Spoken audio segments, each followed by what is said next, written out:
بسم اللہ الرحمن الرحیم۔ السلام علیکم ناظرین۔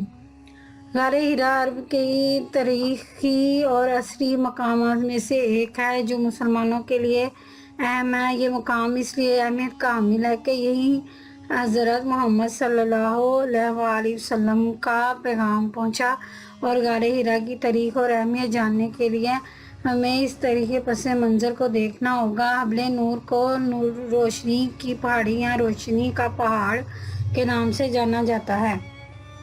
جبل نور پہاڑ غار ہرا کے لیے مشہور ہے۔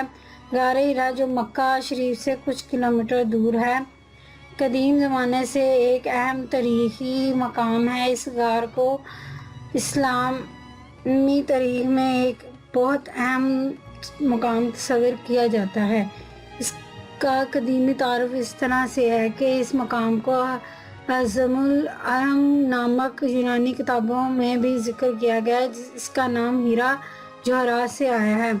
غار ہرا کی تاریخ بہت پرانی ہے۔ غار ہرا کا قرآن پاک میں متعدد بار ذکر آیا ہے۔ سورہ نجم میں اللہ تعالیٰ فرماتے ہیں، اور ہم نے آپ پر کھلے ہوئے آیات نازل کی ہیں، اس کے کافر نہیں ہوتے سوائے فاسقوں کے۔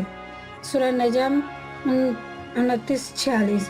جبل نور کی پہاڑی تقریباً 600 میٹر اور غار ہرا کی ڈھلوان پر واقع ہے۔ اس کی لمبائی تقریباً 3.7 میٹر، 12 فٹ چوڑائی، 1.60 میٹر، 5 فٹ 3 انچ ہے، اور 227 میٹر 890 فٹ کی بلندی پر ہے۔ غار ہرا کی تاریخ کا ایک اہم لمحہ وہ بھی ہے جب اس مقام پر پیغمبر اسلام صلی اللہ علیہ وآلہ وسلم نے اللہ تعالیٰ کے فرشتے جبرائیل کے ذریعے پہلی وحی حاصل کی تھی۔ یہ تاریخی واقعہ تقریباً 610 عیسوی کا ہے، لیکن سب سے زیادہ قابل ذکر روایت یہ ہے کہ پیغمبر اسلام صلی اللہ علیہ وآلہ وسلم نے غار ہرا میں 40 سال تک تنہائی اختیار کی تھی۔ غار ہرا کی تعمیر کا کوئی تاریخی ثبوت نہیں ہے، تاہم یہ خیال کیا جاتا ہے کہ یہ غار فطری طور پر بنایا گیا ہے۔ یہ ممکن ہے کہ غار کو پہلے لوگوں نے استعمال کیا ہو، لیکن یہ بھی ممکن ہے یہ غاریں خالی پڑی تھی جب پیغمبر صلی اللہ علیہ وآلہ وسلم نے اسے عبادت کے طور پر استعمال کرنا شروع کیا۔ غار ہرا کی تعمیر کے بارے میں ایک روایت یہ ہے کہ پیغمبر اسلام صلی اللہ علیہ وآلہ وسلم نے اپنے دستان سے کھودا، اور اس روایت کی کوئی تاریخی سند نہیں ہے، لیکن یہ ایک مشہور روایت ہے جو مسلمانوں کے درمیان رائج ہے۔ غار ہرا کا اندرونی حصہ بہت سادہ ہے، اس میں کوئی سجاوٹ نہیں۔ غار ہرا کی دیواروں پر کچھ کھوکھلے ہیں جن میں پیغمبر اسلام صلی اللہ علیہ وآلہ وسلم نے اپنے دستانے اور عصا ٹھہرایا تھا۔ غار ہرا کو اب چھوٹے سے گنبد کے ذریعے ڈھانپا گیا ہے، جسے 1985 میں سعودی عرب نے تعمیر کیا تھا۔ گنبد کے اندر ایک چھوٹی سی مسجد ہے جہاں مسلمان نماز پڑھتے ہیں۔ غار ہرا کی اہمیت کا پہلا اثر اسلام کی بنیاد رکھنے میں ہوا۔ اس وحی کی بنیاد پر اسلام کی تعلیم دی اور اسلامی معاشرے کی بنیاد رکھی۔ اس کے بعد غار ہرا اسلامی رسومات اور بنیادی پرستی کی تربیت شروع ہوئی۔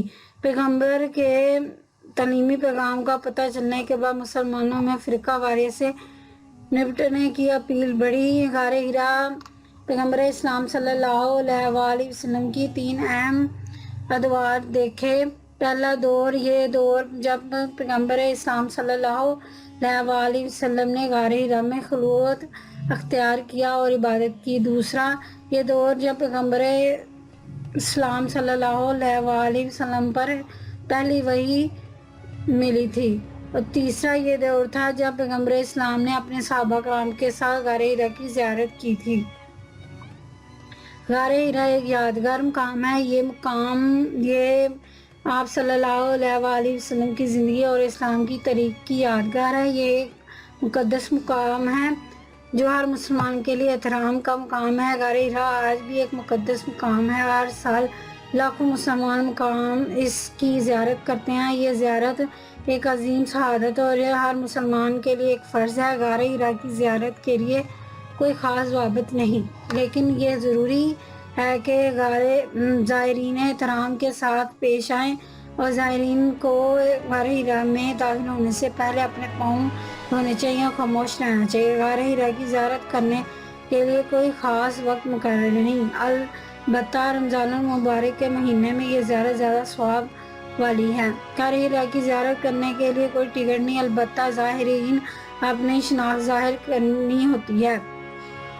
غار ہرا کی زیارت ہر روز صبح 9 سے شام 5 بجے تک کھلی رہتی ہے۔ غار ہرا کی زیارت ایک روحانی تجربہ ہے جو ہر مسلمان کی زندگی میں ایک بار ضرور ہونا چاہیے۔ یہ ایک ایسا مقام ہے جہاں زائرین پیغمبر اسلام صلی اللہ علیہ وآلہ وسلم کی روح سے قریبی تعلق محسوس کرتے ہیں۔ غار ہرا ایک مقدس مقام اور اس کی اہمیت کبھی نہیں بدلے گی۔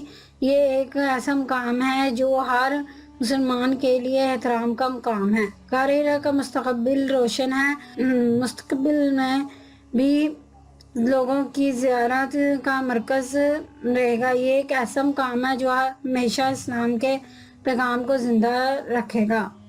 سبحان اللہ۔ اللہ تعالیٰ ہمیں بھی وہاں جانے کی دعا کرنے کی، اللہ تعالیٰ ہمیں اپنا گھر دکھائے، ہماری عبادات کو قبول کرے، ہمارے گناہوں کو معاف کرے۔ آمین ثم آمین۔ چینل کو سبسکرائب لازمی کیجیے۔